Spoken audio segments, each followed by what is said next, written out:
राष्ट्रवाद का उदय स्कूल व्याख्याता प्रथम प्रश्न पत्र इतिहास भाग की इस क्लास का सेकंड एपिसोड है। और हम लोगों ने पिछले सत्र तक देख चुके थे कि किस प्रकार से डिवाइड एंड रूल पॉलिसी को अपनाया अंग्रेजों के द्वारा, जब उन्होंने देखा कि भारत के अंदर कई प्रकार के पृथकता कारक शक्तियां कार्य कर रही हैं, चाहे भाषा के आधार पर हो, चाहे भौगोलिक विशेषताओं के आधार पर हो, चाहे रहन सहन, जीवन शैली, पद्धति, धर्म, कम्युनिटीज आदि आदि। अब आज मैं आपके सामने नया तथ्य लेकर चल रहा हूं।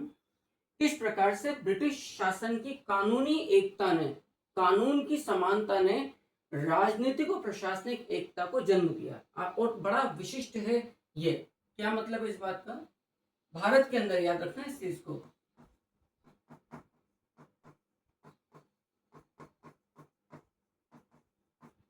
ब्रिटिश शासन की जो लॉ, लीगल जो इक्वालिटी जो यहां पर स्थापित हुई, कानूनी जो समानता स्थापित हुई, इस समानता का जो एक स्वाभाविक परिणाम भारत के अंदर राष्ट्रवाद के उदय में आया, वो क्या था? राजनीतिक एवं प्रशासनिक एकरूपता।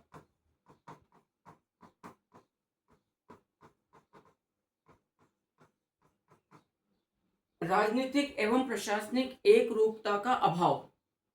और मैंने पिछले सत्र में भी इस बारे में बात करी थी, किस प्रकार से चाहे उच्च जाति के हों आप, चाहे निम्न जाति के हों, क्योंकि अब एक अपराध पर सभी जातियों, सभी धर्मों को उसी प्रकार से, मतलब न्याय की तराजू में उनको तोला जाने लगा। उनकी मापदंड और कसौटी एक हुई। असल में भारत के अंदर ब्रिटिशर्स के द्वारा कानून के राज्य की स्थापना से स्थानीय पंचायतों के अधिकार कम हुए। आप समझिएगा इस चीज को। तो परिणाम क्या निकला? इस वजह से भारत में ग्रामीण स्तर पर, स्थानीय स्तर पर, स्थानीय पंचायतों के वंशानुगत या हम कहें पैतृक अधिकार कम हुए। अब कहने को वही वाली बात है कि सर क्या इंपॉर्टेंट है इस चीज में, ऐसा क्या विशेष है? भाई विशेष ये है कि जब ये प्रश्न कथन कारण के रूप में आते हैं, एक एक लाइन आपको मार देती है, तो इसका असर क्या हुआ? इसका स्पष्ट असर किस रूप में हमारे सामने आया, आप समझिएगा। क्योंकि इन अधिकारों में धार्मिक एवं जातिगत भेदभाव ग्रामीण स्तर पर काफी ज्यादा होता था। जातिगत भेदभाव यानी कि उच्च जातियों को विशेष अधिकार प्राप्त थे और निम्न जातियों का उसी प्रकार से उनका शोषण किया जाता था। तो जब ये अधिकार कम हो गए कानून के राज की स्थापना होने से, तो पक्की बात है कि उच्च जातियों या जो धार्मिक कुलीन जो वर्ग थे भारत में, ब्राह्मण, क्षत्रिय, उनके अधिकार भी छिन गए। दूसरी बात क्या है कि जो ब्रिटिश कानून जो थे वो जनतांत्रिक पद्धति पर आधारित थे। ये एक बड़ी बात थी। तो ये जो थे ये किस पर टिके हुए थे? ये सामंती ढांचे पर टिके हुए थे, जिनके अंदर पैतृक अधिकार, जातिगत कुलीनता का विशेष ध्यान रखा जाता था। लेकिन जो ब्रिटिश कानून थे, याद रखना इस बात को बहुत अच्छे से, जो ब्रिटिश कानून थे वो प्रजातंत्रीय पद्धति पर आधारित थे।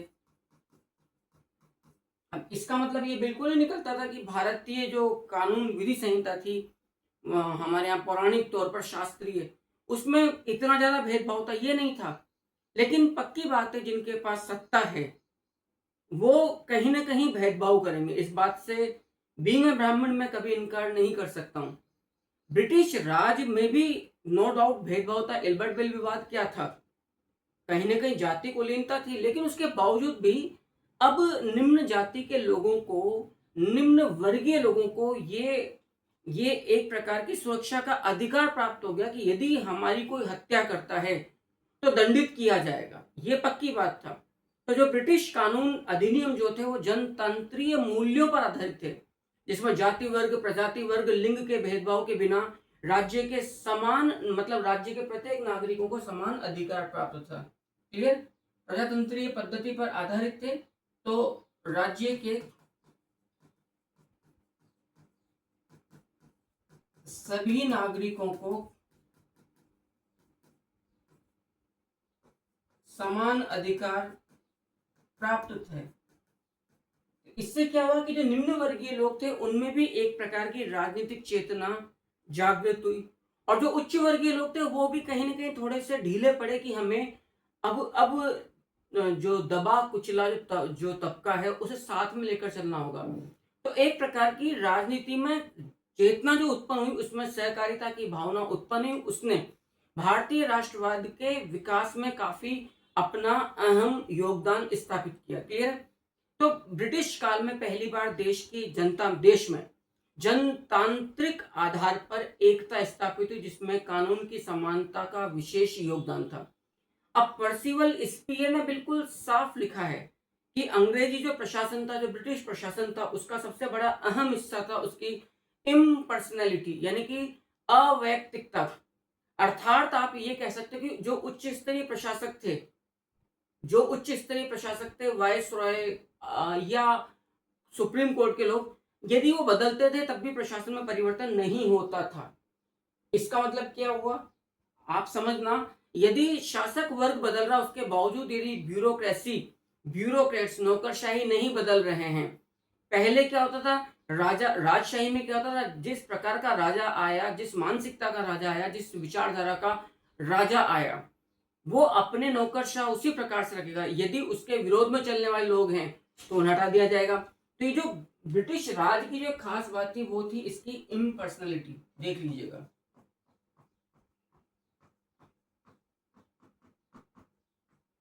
यानी कि हम कहेंगे अवैयक्तिकता। क्लियर? ये विशेष इस बात पर उल्लेख किसके द्वारा किया गया, ये बात भी इंपॉर्टेंट है जानना, पर्सिवल स्पीयर के द्वारा। यानी कि ये पूरा शासन व्यक्तिवादी नहीं था। इसका मतलब क्या निकल रहा है? इसका मतलब निकल रहा है कि शासक वर्ग के बदलने पर संपूर्ण एडमिनिस्ट्रेटिव मशीनरी, यानी कि प्रशासनिक तंत्र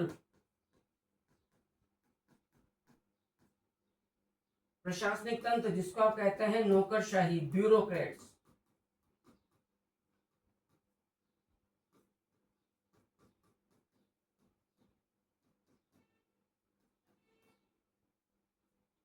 के बदलने पर भी प्रशासनिक तंत्र क्या रहता था, स्थायी रहता था। इसका मतलब शासक वर्ग अस्थायी है, लेकिन जो प्रशासन तंत्र है वो पूरी तौर पर स्थायी था। तो इससे फर्क क्या पड़ा कि जो शासक वर्ग बदल गया, लेकिन मान लीजिए न्याय प्रणाली के अंदर यदि कोई कानून चल रहा है तो उस पर कोई असर नहीं पड़ता था। इसने भी भारत में राष्ट्रीय चेतना के उदय में अपना अहम योगदान दिया, चाहे दीवानी कानून हो या फौजदारी कानून हो। क्लियर है? अब आप समझिएगा, जब कन्याकुमारी से लेकर कश्मीर तक, जब आसाम से लेकर अटक तक, जब अंग्रेजों ने संपूर्ण भारत की विजय को एक कर दिया, तो इसका मतलब यह कि अंग्रेजों की संपूर्ण भारत विजय ने भारत के जितने भी भौगोलिक प्रदेश थे उनको एक शासन के अधीन लाकर टिका दिया। 1919 की, अब इसमें चाहे यातायात की बात कर लें, हम संचार साधनों की बात कर लें, उनका अहम अपना योगदान था। कानून की बात कर लें, एक मॉन्टेग्यू चेम्सफोर्ड रिपोर्ट आई थी 1919 में, इसको हम कहते हैं मॉन्टफोर्ड रिपोर्ट। उसने राष्ट्रवाद की भावना का उदय अंग्रेजी राज को दिया है। मॉन्टेग्यू चेम्सफोर्ड की रिपोर्ट है, जिस पर फिर 1919 का प्रथम भारत सरकार अधिनियम आया था। वो मॉन्टफोर्ड रिपोर्ट लिखती है कि भारत की जनता का जो राजनीतिक मनोभाव वाला बौद्धिक मतलब जो हिस्सा है वो असल में हमारी संतान है। नेक्स्ट अपन आगे लेते हैं। तो 1919 की जो मॉन्टफोर्ड रिपोर्ट है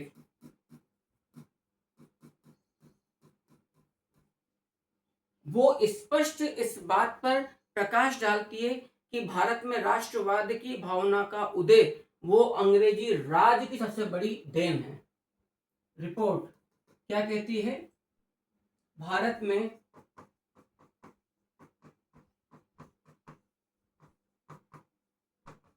राष्ट्रवाद का उदय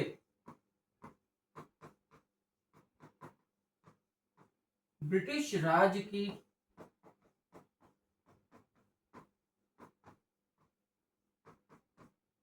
देन है, ये कहा गया है मॉन्टफोर्ट रिपोर्ट के द्वारा। तो राष्ट्रवाद का ब्रिटिश राज की देन है, आप यूं समझ लीजिएगा, इसको ब्रिटिश बौद्धिक संतान बोला गया है। भारतीय राष्ट्रवाद को ब्रिटिश इंटेलेक्चुअल डॉटर ये कहा है। क्लियर है? यही बात आर कूपलैंड ने भी कही है कि जो भारतीय राष्ट्रवाद है वो वास्तव में अंग्रेजी राज की संतति है। क्लियर? यही बात क्लियर। तो ये क्या है कि आपको ये कथन और कारण के साथ साथ इस रूप में भी दे सकती है कि कोटेशन किस किस के द्वारा दिया गया है। तो यही समान बात आर कूपलैंड के द्वारा भी कहा गया है कि भारतीय जो राष्ट्रवाद है वो ब्रिटिश राज की संतति है या ब्रिटिश राज की देन है। इसी प्रकार से एडवर्ड बेवन ने बहुत स्पष्ट लिखा है कि ब्रिटिश राज एक प्रकार का लोहे का ढांचा था जिसने भारत के क्षतिग्रस्त हिस्से को एक तरह से प्लास्टर किया। यानी कि जो भारत के जो क्षतिग्रस्त हिस्से का मतलब है जो अलग अलग भौगोलिक क्षेत्र भाषा के आधार पर, क्षेत्रीयता के आधार पर, और उस समय तक जकड़ कर बांधे रखा इस लोहे के ढांचे ने, ब्रिटिश राज रूपी लोहे के ढांचे ने, जब तक कि विस्थापित हड्डियां, टूटी हुई हड्डियां और आंतरिक परिवर्तन से टूटे हुए तंतु पुनः धीरे धीरे नहीं जुड़ गए और रोगी ने पुनः आंतरिक शक्ति प्राप्त नहीं कर ली। ये कथन है एडवर्ड बेवन का। अब आप सोचना कितना महत्वपूर्ण और ये कितना बड़ा संदेश देने वाला कथन है। एडवर्ड बेवन का क्या कहना है कि ब्रिटिश राज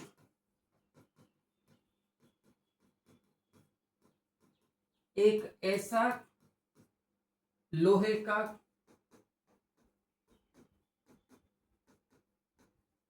ढांचा है जिसने क्षतिग्रस्त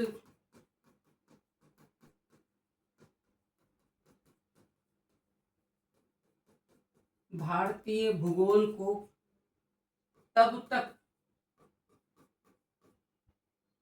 जकड़े रखा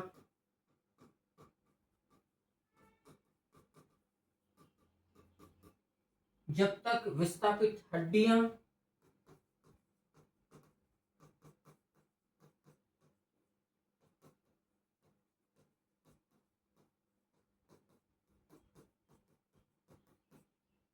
क्षतिग्रस्त तंतु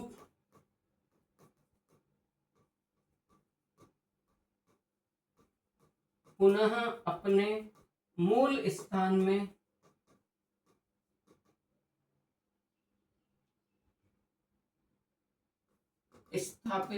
स्थापित नहीं हो गए।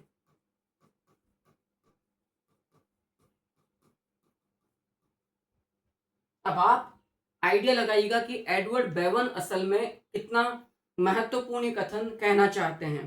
ये कहते हैं कि जब तक रोगी को, यानी कि भारत को एक रोगी बतलाया है, आंतरिक एकता और संबद्धता प्राप्त नहीं कर ली, तब तक इस ब्रिटिश राज रूपी लोहे के ढांचे ने इस क्षतिग्रस्त भारतीय भौगोलिक रूपी रोगी को जकड़े रखा। क्लियर? अच्छा, जो ब्रिटिश राज के फलस्वरूप, परिणाम स्वरूप जो नया मध्यम वर्ग, नया शिक्षित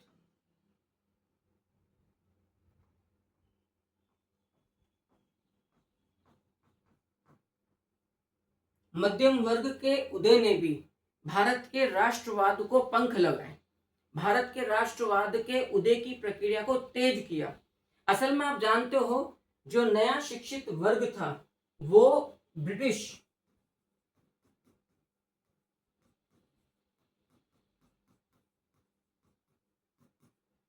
पूंजीवादी व्यवस्था एवं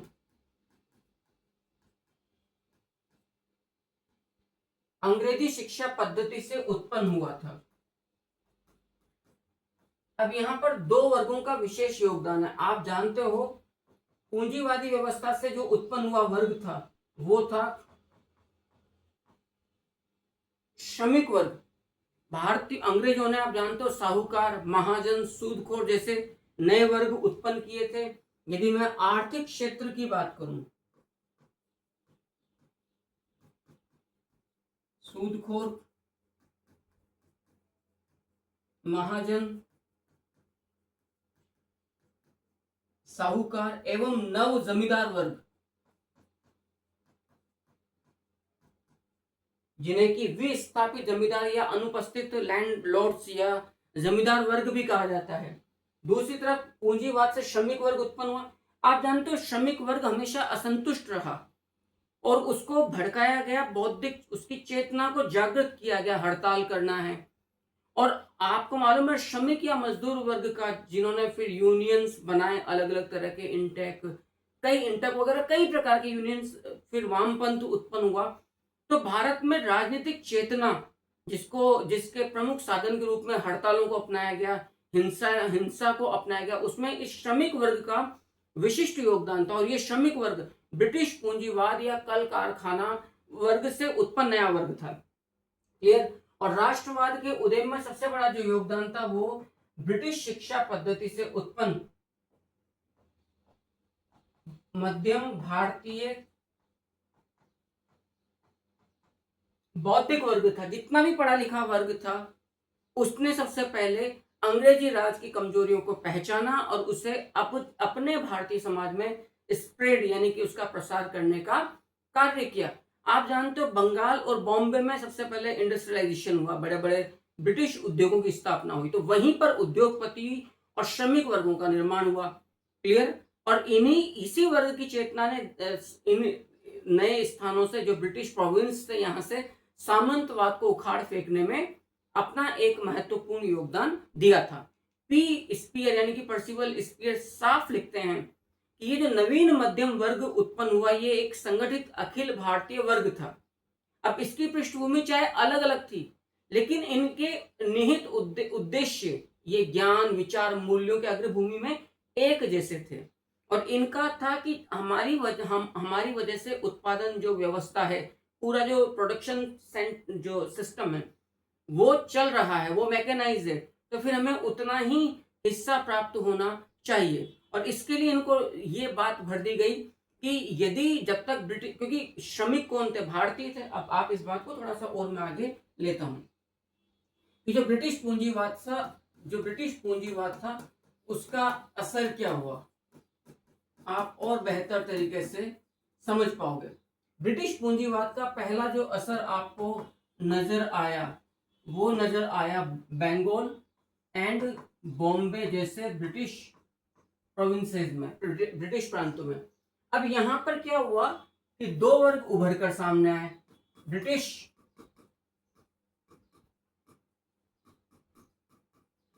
उद्योगपति वर्ग और इनमें कार्य करने वाले भारतीय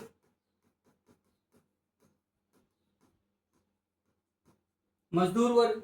ये अधिक से अधिक लाभ कमाना चाहता है, इसको वेतन कम देना चाहता है, इसको सुख सुविधाएं कम देना चाहता है। इसका असंतोष, मजदूर वर्ग का असंतोष किस वजह से कि आप लाभ हमारी मेहनत पर कमा रहे हो तो हमें अधिक से अधिक हिस्सा प्राप्त होना चाहिए। तो जल्दी ही मजदूरों के श्रमिक संघ अस्तित्व में आए और ये जिस विचारधारा से प्रभावित श्रमिक संघ ये था आरंभिक मार्क्सवाद, कार्ल मार्क्स वाला। इससे उत्पन्न वामपंथ। क्लियर? अब वामपंथ का जो साधन था ब्लड एंड वायलेंस, वो साफ था कि हमें रक्त और हिंसा का मार्ग अपनाकर अपने अधिकार छीनने हैं। तो इस श्रमिक वर्ग को बहुत जल्दी समझ में आ गया कि यदि जब तक ब्रिटिश राज रहेगा हमारा शोषण बराबर चलता रहेगा, इसके लिए क्या आवश्यक है कि स्वराज स्थापित हो। अब आप समझिएगा क्यों शुरुआती लाला लाजपत राय जैसे लोग, कहीं ना कहीं उनका वामपंथी झुकाव था कि जब तक ब्रिटिश राज रहेगा, ब्रिटिश उद्योगपति रहेगा, हमारा इंडस्ट्रियलाइजेशन नहीं होगा। हम अपने श्रमिकों को बेहतर सेवा की अवधि, बेहतर वेतन, उनको छुट्टी वगैरह नहीं दे पाएंगे। तो यहाँ पर जो पॉलिटिकल एक प्रकार की अवेयरनेस उत्पन्न हुई, वो ब्रिटिश पूंजीवाद से उत्पन्न मजदूर वर्ग के अंदर हुई, और उन्हें ये एहसास हो गया कि इस ब्रिटिश राज को जब तक आप उखाड़ नहीं फेंकोगे, तो बौद्धिक वर्ग के साथ साथ जमींदार, जो भी नवाब, जो भी वर्ग अब तक असंतुष्ट थे, उनमें एक नया वर्ग और जुड़ गया, जिसकी चेतना, जिसकी सक्रियता, जिसका जोश इन बाकी परंपरागत जो नए नव सृजित या नव जागृत जो वर्ग थे, पारंपरिक तौर पर पहले से चले आ रहे, उनकी तुलना में कहीं अधिक था। और इसी मजदूर वर्ग ने अंग्रेजों के शासन की सत्ता को हिलाने में सबसे अहम योगदान दिया। गांधी हो या सुभाष हो, इन्होंने इस वर्ग का बखूबी अपने यहाँ पर प्रयोग किया था। आई थिंक यहाँ तक आप लोगों को बहुत अच्छे से मेरी बात को समझ में आई है। तो ये मध्यम वर्ग आधुनिक भारत की नवीन चेतना और आत्मा बन चुके थे, यूं समझ लीजिए।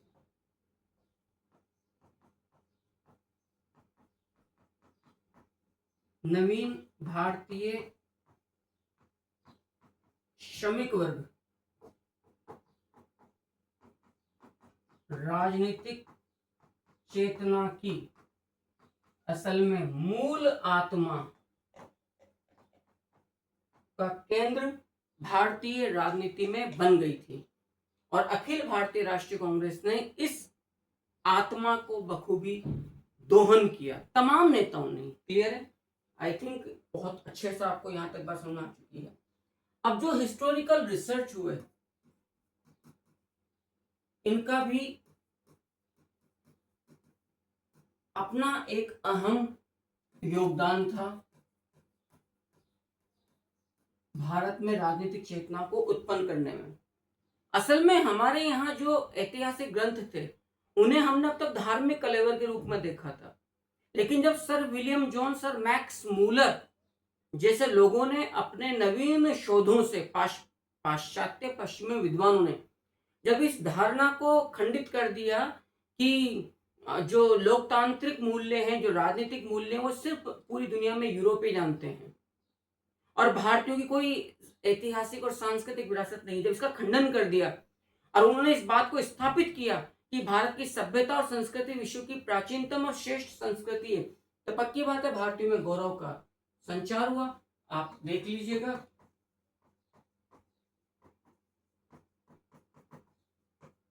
मैक्स मूलर एवं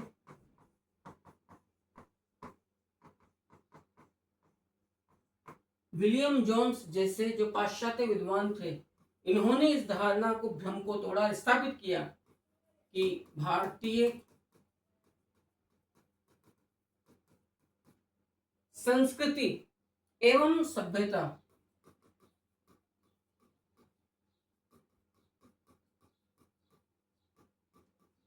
संपूर्ण विश्व की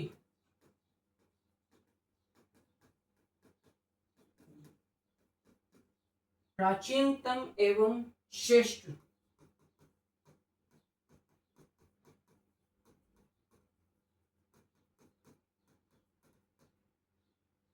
सभ्यता एवं संस्कृति है। जब इन्होंने इस बात को भारतीयों के सामने रखा कि सिर्फ आप जेम्स मिल्स को पढ़िए, या क्या मैं नाम भूल रहा हूं, चाणक्य को, कौटिल्य को कुछ कहा गया है,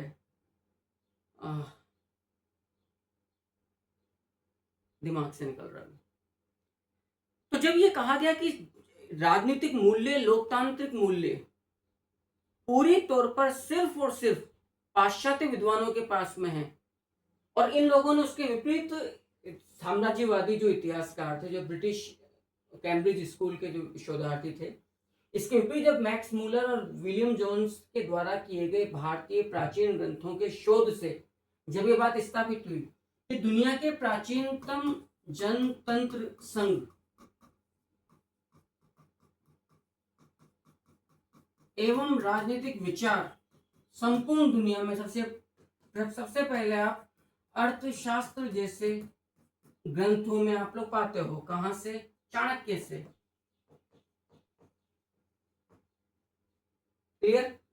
जब इन्होंने इस बात को स्पष्ट किया कि यदि आप कानूनों की बात करते हो, जब आप विधि संहिता की बात करते हो, तो इसके लिए आपको मिस्र या कहीं और जाने की आवश्यकता नहीं है। आप भारत में मनु संहिता को, विभिन्न स्मृतियों को, याज्ञवल्क्य स्मृति, नारद स्मृति, पाराशर स्मृति, आप उन्हें देख लीजिए। तो इससे भारतीयों में एक गौरव की भावना का संचार हुआ, जो हीन भावना ब्रिटिश हुकूमत ने अपने लंबे शासन के दौरान भर दी थी, और उससे पहले मुगलों के काल में इस चीज को पूरी तौर पर दबा दिया गया था। अब वो पाश्चात्य विद्वान के नए शोधों ने इस बात को बहुत स्पष्ट कर दिया कि प्राचीन भारतीय संस्कृति सभ्यता भी उतनी ही गौरवमय है। Doctor RC. मजूमदार ने तो बहुत साफ कहा है कि यह खोज भारतीयों के मन में चेतना उत्पन्न करने में असफल नहीं हो सकती थी, जिसके परिणाम स्वरूप जो भारतीयों के हृदय थे वो राष्ट्रीयता की भावना और देशभक्ति से भर गए। और इस प्रकार से जब पाश्चात्य विद्वानों ने ही भारतीयों की तारीफ में कसीदे पढ़े, तो पक्की बात है कि जो अब तक एक स्थापित तथ्य था कि भारतीय आर्य असल में पाश्चात्य या पश्चिमी आर्यों की एक शाखा है। क्लियर? तो स्वाभाविक सी बात है कि उनमें कहीं ना कहीं भारतीयों में एक हीन भावना थी। लेकिन जब पश्चिमी विद्वानों ने बात स्थापित करी कि असल में जो मूल संस्कृति का जो तत्वों का जो प्रवाह है वो भारत की गंगा, सिंधु, इन्हीं नदियों के तटों पर रचित हुई है, सृजित हुई है, तो शिक्षित भारतीयों में एक प्रकार का साइकोलॉजिकल एडवांटेज आया, एक मनोवैज्ञानिक आत्मसम्मान की भावना उत्पन्न हुई। उसने भारतीयों में आत्मविश्वास को जगाया और राष्ट्रवाद की भावना को प्रोत्साहित किया। एक और विशिष्ट कारक है जिसने भारतीयों में राष्ट्रवाद के उदय में महत्वपूर्ण योगदान दिया, वो था जाति विभेद की नीति।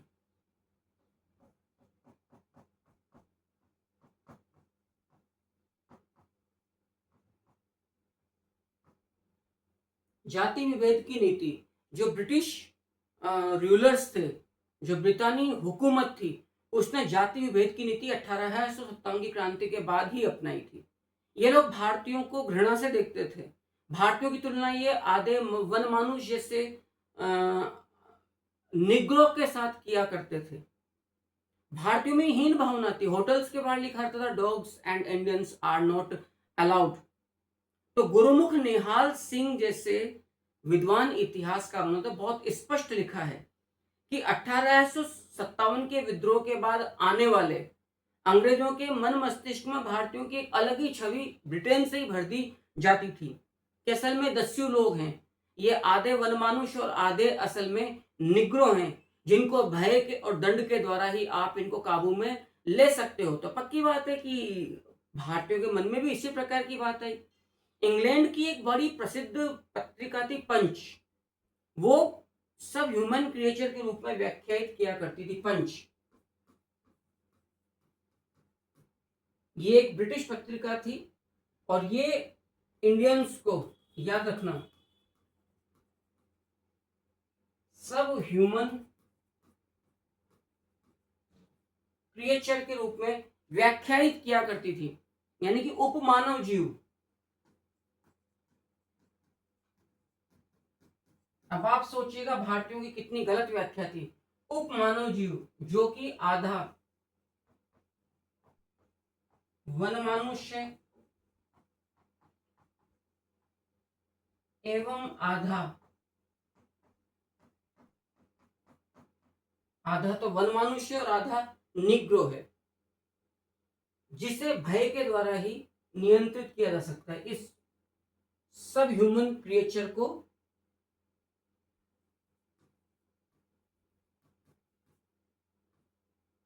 भय द्वारा ही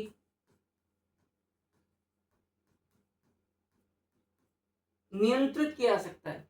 तो आप सोचिएगा, डलहौजी है, लॉर्ड लिटन है, इनके द्वारा स्थापित जो तथ्य, जो धारणाएं, और इनको पढ़ाया जाता था इंग्लैंड स्थित जो ट्रेनिंग सेंटर्स थे, जहां पर भारत में सेवा के लिए आने वाले जो नए नए रिक्रूटीज होते थे, नए नए जो नियुक्त होते थे, उनको ये भर दिया जाता था कि जहां पर आप जा रहे हो ये इस तरह के काले लोग हैं, ये नॉन सिविलाइज्ड हैं, दे आर बर्बर्स, बर्बर लोग हैं, उन्हें आप सिर्फ और सिर्फ दंड। तो फिर पक्की बात है कि उनकी मानसिकता पहले से ही बड़ी पाश्विक शक्तियों वाली बन चुकी है। लेकिन जब उन लोगों ने यहाँ आकर देखा, यहाँ का आर्किटेक्चर है, यहाँ की कल्चर है, यहाँ का रिलीजन है, तो उनकी धीरे धीरे धारणाएं बदली और उनमें से कई लोगों ने भारतीयों के कल्याण के लिए कार्य किया। जैसे लॉर्ड रिपन है, कर्नल जेम्स टोड है, उसने प्रतिक्रिया स्वरूप भारतीयों के अंदर हीन भावना का जो आवरण था उसे नष्ट किया। अच्छा, न्याय के मामले में जाति विभेद को और भी स्थान दिया जाता था। यदि एक समान अपराध किसी यूरोपीय ने और किसी भारतीय ने किया, तो भारतीयों के लिए बड़ा ही कठोर दंड का प्रावधान था, क्योंकि जुडिशियरी यूरोपियन हुआ करती थी और यूरोपीय क्रिमिनल को उतना ही सरल कुछ एक जुर्माना देकर छोड़ दिया जाता था। तो गैरेट ने बहुत अच्छी बात लिखी है कि भारतीय राष्ट्रवाद का जो उदय हुआ है उसमें इस जातिगत न्यायिक कटुता ने बहुत प्रोत्साहन दिया है। गैरेट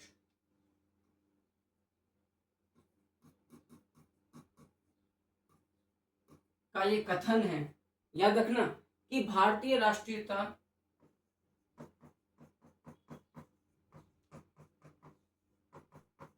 भारतीय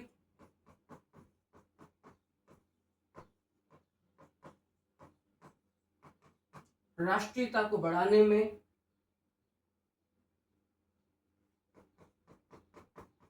जातिगत न्यायिक विभेद जो अंग्रेजों द्वारा भारतीयों के साथ किया जाता था एवं कटुता ने तीव्रता का कार्य किया।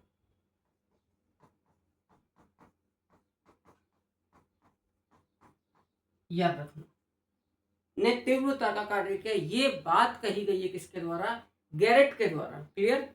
अब ये कोटेशंस हैं, आप इन्हें नोट डाउन करते चलिएगा, क्योंकि ये एग्जाम में आती कथन किसका है, इस कथन के निहितार्थ क्या क्या हैं। अच्छा, सरकारी नौकरियों में भी भारतीयों के साथ जबरदस्त तरीके से मतलब भेद किया जाता था, उनकी उपेक्षा की जाती थी, उनके साथ पक्षपात किया जाता था।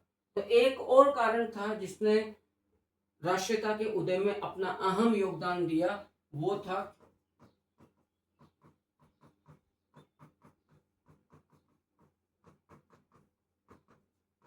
सरकारी नौकरियों में किया जाने वाला विभेद। अब यद्यपि कहा जाए तो आप कह सकते हैं 1833 का चार्टर एक्ट और 1858 का भारत सरकार को अधिक अच्छा बनाने वाला अधिनियम, भारत सरकार को अधिक अच्छा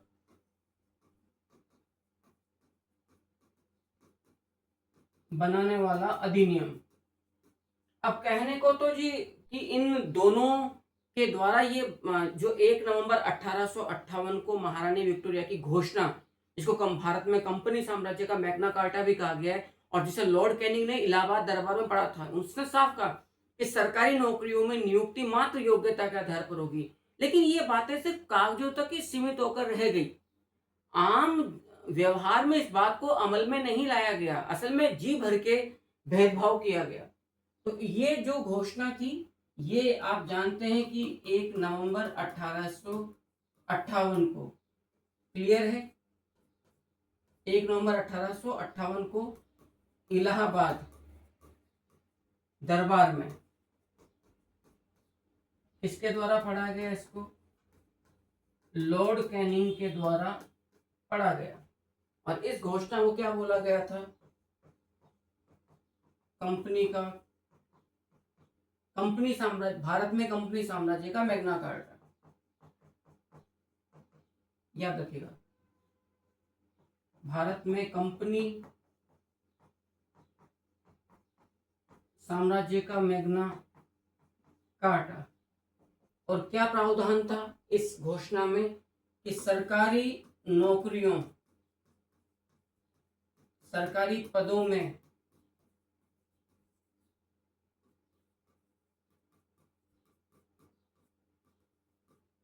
नियुक्तियों के लिए अब से भेदभाव के स्थान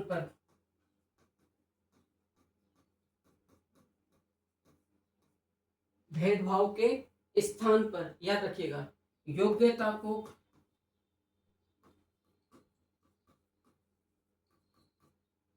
योग्यता को प्रमुखता दी जाएगी। लेकिन ऐसा असल में हुआ नहीं। 1871 में आईसीएस, इंडियन सिविल सर्विसेज में प्रवेश की आयु को घटाकर 21 से 19 कर दिया गया। यह परीक्षा लंदन में आयोजित होती थी। तो इसका उद्देश्य क्या था? इसका उद्देश्य मात्र यही था कि कम से कम भारतीय आईसीएस के जो आयरनी जो एक शेल है उसमें प्रवेश कर सकें। सुरेंद्रनाथ बनर्जी ने तो इस न्यूनतम आयु को घटाने के विरोध में एक आंदोलन चलाया था और उस आंदोलन ने आगे जाकर 1876 में इंडियन एसोसिएशन नामक संस्था के जन्म में काफी बड़ा रोल निभाया था। क्योंकि सुरेंद्रनाथ बनर्जी ने बहुत साफ कहा कि ऐसा करके आप हमारे प्रवेश द्वारों को बंद करना चाहते हैं। क्लियर? तो लेकिन अब इसका फल क्या निकला कि फिर भारतीयों में यह बात आ गया कि जब तक राज हमारा नहीं होगा, हमारा शोषण बंद नहीं होगा, कदम कदम पर हमें एक नए तरह के चैलेंजेस का सामना करना पड़ेगा और हमारा फटीचर हाल बना रहेगा। तो 1871 में आईसीएस परीक्षा की न्यूनतम भर्ती आयु, राइट, 21 वर्ष से घटाकर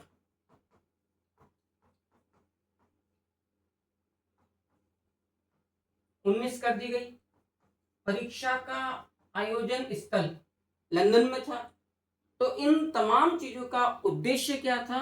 इन तमाम चीजों का उद्देश्य था कि भारतीय इस प्रतियोगिता में, आईसीएस एग्जाम में कम से कम भाग लें। मैं दोबारा यहां लिख देता हूं, आपको बिल्कुल क्लियर हो जाएगा। 1871 में आईसीएस परीक्षा, आईसीएस जो प्रतियोगी परीक्षा का आयोजन जो होता था, पहली बात तो वो उसकी न्यूनतम आयु 21 वर्ष से घटाकर 19 वर्ष कर दी गई। परीक्षा का जो आयोजन स्थल था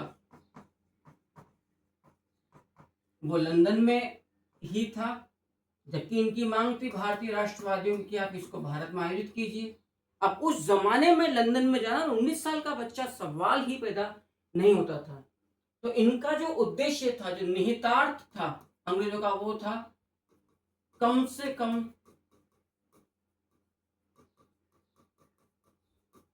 भारतीयों को, इवन मैं कहूं लगभग नगण्य, कम से कम भारतीयों को आईसीएस में प्रवेश मिलना चाहिए। तो इस नीति का विरोध हुआ और इस नीति के विरोध में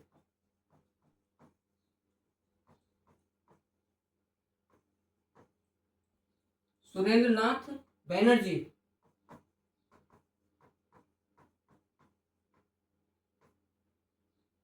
का सबसे ज्यादा विरोधी आंदोलन हुआ।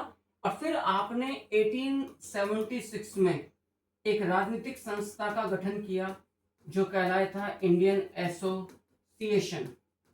अब आप समझ लीजिएगा, अखिल भारतीय राष्ट्रीय कांग्रेस की स्थापना से पहले संपूर्ण भारतीय स्तर का यह प्रथम राजनीतिक संगठन था। क्योंकि इनको लग गया था कि जब तक हम आवाज नहीं उठाएंगे हमारी बात नहीं मानी जाएगी। तो इस इंडियन एसोसिएशन की जो सबसे बड़ी जो विशेषता है वो क्या है, याद रखिएगा, अखिल भारतीय राष्ट्रीय कांग्रेस से पूर्व का प्रथम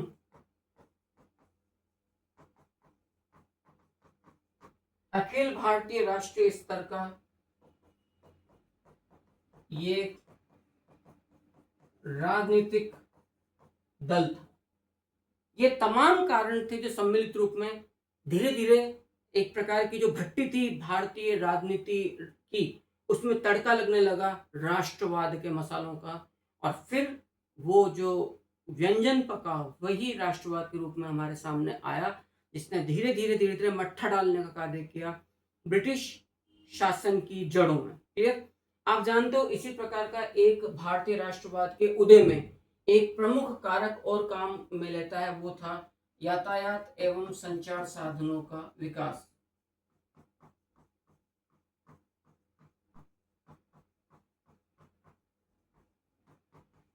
याद रखिएगा,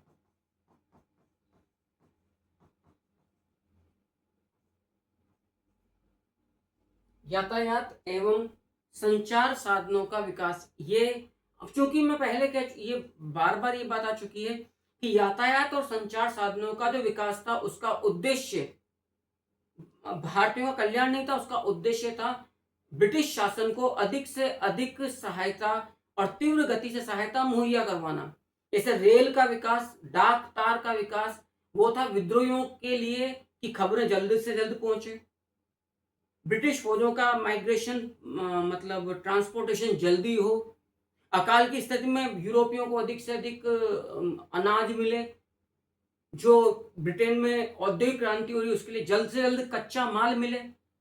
ये मजबूरी थी कि इस तंत्र को चलाने के लिए जिस आर्थिक प्रवाह की आवश्यकता थी उसके चलते भारतीयों को किराए पर इन संचार साधनों का उपयोग करने की मोहलत दी गई, और उसी ने धीरे धीरे धीरे धीरे जातिगत बंधनों को शिथिल करना चालू किया।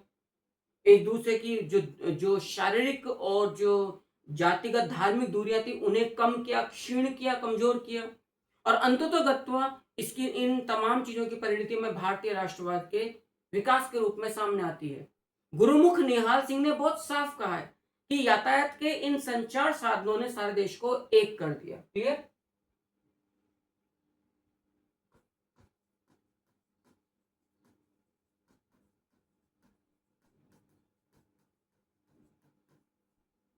गुरुमुख निहाल सिंह का साफ कहना है यातायात एवं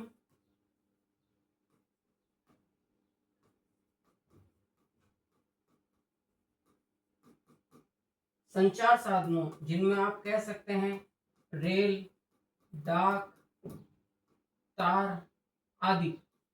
मैंने पहले भी कहा था तार यानी कि टेलीग्राम को तो सबसे बड़ा हथियार माना गया है क्रांति के दौरान विद्रोहियों के विरोध में, सबसे बड़ा साधन। तो यातायात एवं संचार साधनों के विकास ने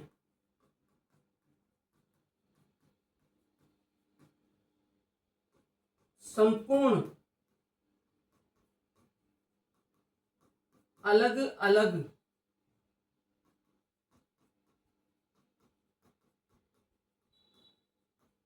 भाषा, धर्म, संस्कृति,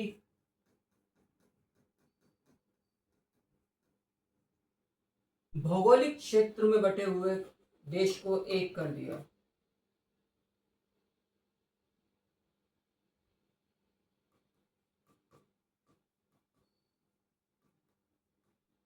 ये सबसे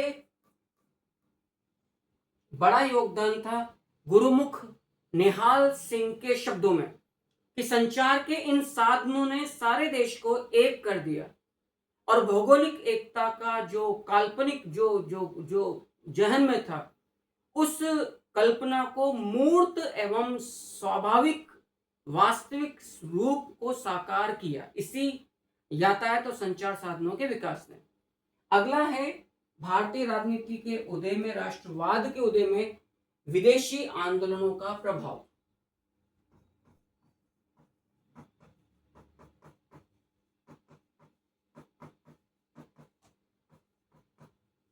पाश्चात्य ब्रिटिश साम्राज्यवाद के विरुद्ध, चाहे अमेरिकी स्वतंत्रता संग्राम हो या फ्रांस की जो राज्य क्रांतियां हुई थी, उनकी सफलता ने भारतीयों को ये स्पष्ट कर दिया कि हम भी चाहें। अच्छा, इसमें एक आग में घी का काम किया इल्बर्ट बिल विवाद ने, उसको मैं आगे लूंगा आपके सामने। तो आरसी मजूमदार जी ने तो बहुत स्पष्ट लिखा है कि 19वीं शताब्दी में यूरोप के विभिन्न प्रदेशों में, देशों में जो स्वाधीनता संग्राम लड़े गए, उनकी जब सफलता की कहानियां शिक्षित भारतीय बौद्धिक वर्ग के माध्यम से अखबारों, पुस्तिकाओं, पत्रों, पैम्फलेट्स के जरिए जब गांव, देहात, समाज, गलियों, मोहल्लों में पहुंची, गांव के चौपालों में पहुंची, तो रातों रात इन्होंने भारतीयों की मानसिकता को बदलने में, क्योंकि नो डाउट योद्धा वर्ग हम थे ही सही, बौद्धिक वर्ग हम थे ही सही, निडर, साहसी, निर्भीक हम थे ही सही, बस हमें उस भावना का पता नहीं था जिसकी जानकारी हमें धीरे धीरे इन तमाम कारणों से होती चली गई। अब चाहे आप फ्रांस की क्रांतियां हों,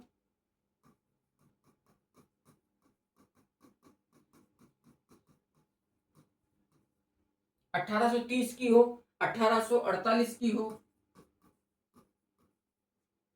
चाहे वो ब्रिटिश साम्राज्यवाद के विरुद्ध लड़ी गई अमेरिकी या ब्रिटिश नियंत्रण से मुक्त होने की जो अमेरिकी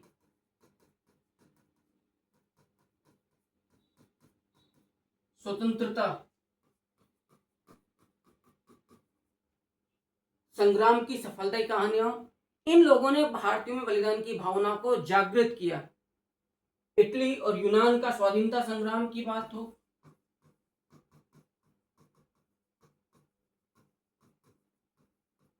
याद रखिएगा, इटली एवं यूनान का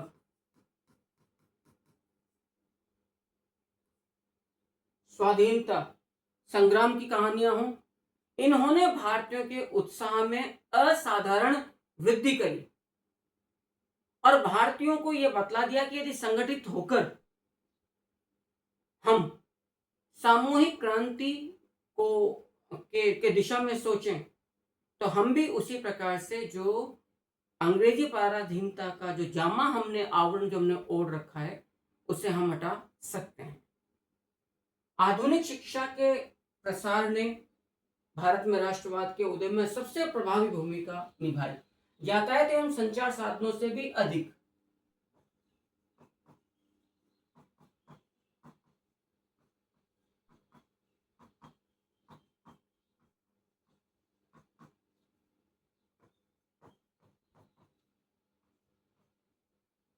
याद रखिएगा, आधुनिक शिक्षा का प्रसार। आप लोग जानते हो लॉर्ड मैकाले ने 1830, क्योंकि ये ब्रिटिश जो गवर्नर्स कह लीजिए, एडमिनिस्ट्रेटर्स कह लीजिए, इनका थिंक टैंक था, वो साफ कहता था कि तलवार के दम पर यदि आप किसी प्रदेश को जीतोगे तो उसको अपने नियंत्रण में लाने के लिए काफी रक्त, काफी धन, संसाधनों को अपव्यय करना पड़ेगा। लेकिन यदि आपने भारतीयों को अपने विचारों के द्वारा मानसिक गुलाम बना दिया, अपनी शिक्षा के द्वारा यदि आपने उनको, चाहे वो रंग से काले हों, भारतीयों, लेकिन यदि आपने उनकी मानसिकता को ब्रितानी बना दिया, उनकी जीवन शैली को आपने वेस्टर्नाइज्ड कर दिया, तो फिर वो सदियों तक आपके वैचारिक गुलाम बनकर रहेंगे और आपका काम, जिसको आप आर्थिक साम्राज्यवाद कहते हो, सैन्य साम्राज्यवाद की तुलना में वो बखूबी चलता रहेगा। Sir Charles E Trevelyan, TB Macaulay, lord William Bentinck जैसे जो चिंतक थे,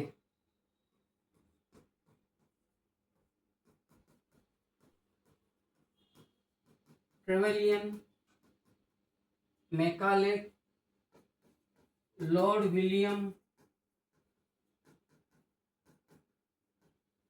बेंटिक जैसे विचारक थे, इनकी नीतियों ने राष्ट्रवाद के उदय की जो प्रक्रिया थी उसको सबसे अधिक धार दी, सबसे ज्यादा तीव्र बनाया अन्य तमाम कारकों की तुलना में।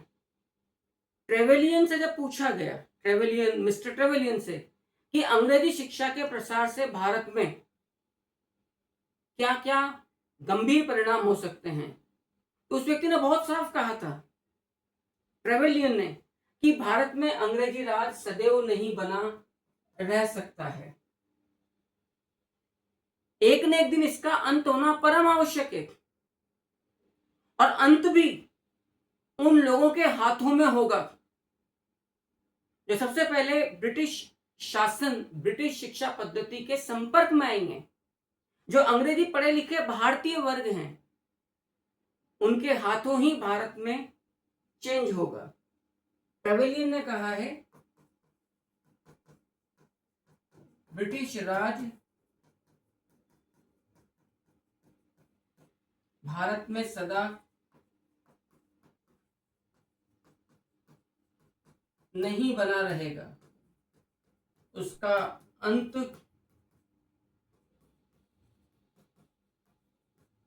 ब्रिटिश शिक्षा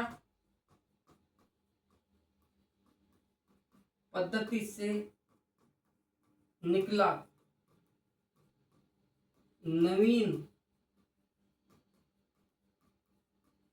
भारतीय बौद्धिक वर्ग करेगा।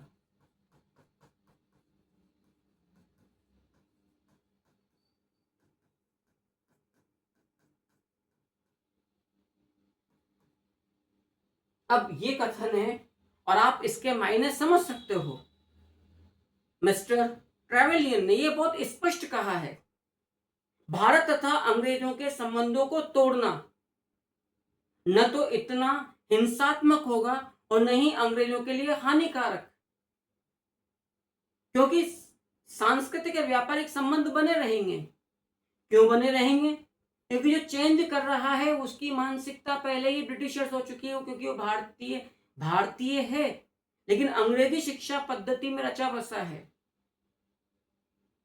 तो उसका अंग्रेजी न्याय प्रणाली, अंग्रेजी मुक्त व्यापार, अंग्रेजी लोकतांत्रिक मूल्यों में पूरी अगाध श्रद्धा होगी। लेकिन चूंकि वो हमारी आर्थिक नीतियों के शोषण के दुष्परिणामों को जान चुका, जिससे उसका परिवार, वो खुद भी पीड़ित है, अतः वो सबसे पहले हमारा विरोधी बनेगा। ये भावना थी मिस्टर ट्रेवेलियन की। लॉर्ड मैकाले 1835 में हाउस ऑफ कॉमन्स में जब उसने भाषण दिया था, टीबी मैकाले, उसने भी कहा था कि भारतीय सर्वसाधारण मत, मैं चाहता हूं हमारी शिक्षा प्रणाली के ना केवल अधीन हो जाए बल्कि उनसे भी आगे निकल जाए, अर्थात उत्तम शासन के फलस्वरूप हम अपनी प्रजा को अधिक अच्छा प्रशासन करने योग्य बना देंगे। अर्थात भारतीय यूरोपीय भाषा में शिक्षित होकर हमारे ही सम्मुख भविष्य में यूरोपीय संस्थाओं की मांग करेंगे। ये कथन था मैकाले का।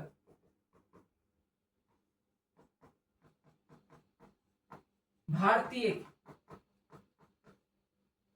अंग्रेजी शिक्षा पद्धति से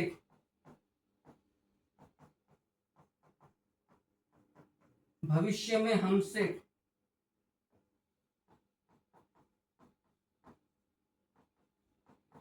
यूरोपीय लोकतांत्रिक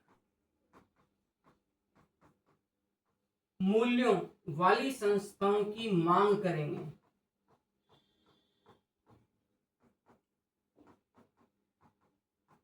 वाली संस्थाओं की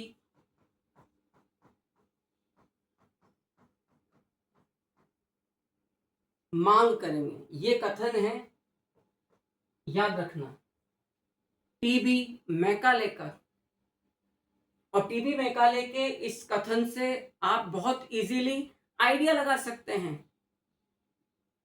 कि जो अंग्रेजी शिक्षा पद्धति का जो यहां पर राजभाषा के रूप में प्रचार प्रसार कर रहे हैं, वो भी आश्वस्त थे भविष्य के गंभीर परिणामों को लेकर, कि हमारी शिक्षा पद्धति से जो नव विकसित चेतना में जो भारतीय बौद्धिक वर्ग उत्पन्न हो रहा है, वो ही हमसे उन मूल्यों की मांग करेगा जो अभी भारत में उनको दिखाई नहीं देता है। भले ही वो भारतीय सांस्कृतिक जड़ों में गहरा दफन हुआ है, लेकिन हमारी शिक्षा पद्धति के द्वारा वो जल्दी ही इन चीजों को पहचान जाएंगे। तो असल में अंग्रेजी शिक्षा पद्धति ने भारतीय नव शिक्षित बौद्धिक वर्ग के लिए क्या किया? पाश्चात्य उदारवादी विचारधारा के द्वार खोल दिए। जब इस भारतीय मध्यम अंग्रेजी शिक्षित बौद्धिक वर्ग ने मिल्टन, शेली, बेंथम, मिल, स्पेंसर, रूसो, वॉल्टेयर इन पाश्चात्य दार्शनिकों को पढ़ा, तो उसके अंदर मानवतावादी विचार, तर्कशीलता, स्वतंत्रता, उदारवादी, स्वशासन की भावनाओं का ज्वार उमड़ने लगा। ये नवीन बौद्धिक शिक्षित वर्ग जो वकील था, डॉक्टर था, इंजीनियर था, प्रोफेसर था, उसने फिर धीरे धीरे अपनी सोसाइटी में, अपने गांव में, देहातों में जाकर लोगों के बीच में उनकी जो कूपमंडुता थी, उनकी जो हीन भावना थी, उसका अंत करना चालू किया। तो विलायत पास नव शिक्षित भारतीय बौद्धिक वर्ग भारत में राष्ट्रवाद की चेतना का संवाहक अग्रदूत सिद्ध हुआ। जैसे राजा राम मोहन राय, आप जानते हैं राजा राम मोहन राय को भारतीय राष्ट्रीयता या आधुनिक भारत का अग्रदूत और पिता भी कहा जाता है।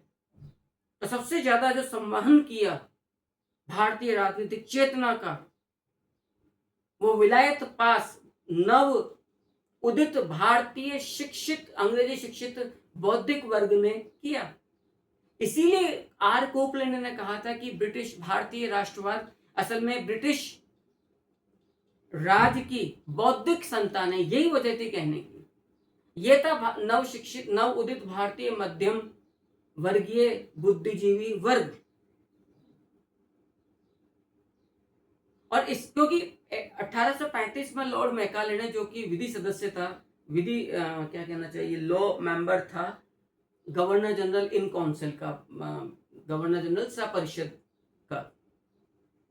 मैं उम्मीद करता हूं आज के इस सत्र में जितना भी मैंने अब तक आप लोगों को जानकारी दी है वो आपके लिए काफी उपयोगी सिद्ध हुई है और आपको भारतीय राष्ट्रवाद की ऐतिहासिक पृष्ठभूमि, उसके उदय की ऐतिहासिक पृष्ठभूमि को समझने में काफी सहायता मिली होगी। नेक्स्ट सेशन में हम अपनी बात को यहीं से आगे बढ़ाएंगे। आपको यदि ये क्लास पसंद आई हो तो अपना कमेंट करके, कॉम्प्लीमेंट देकर, कमेंट करके, व्हाटएवर इट इज, यदि आप मेरी शिक्षण पद्धति से असंतुष्ट है तो मुझे बताएं, और संतुष्ट है फिर दुनिया को बताएं। Thank you very much.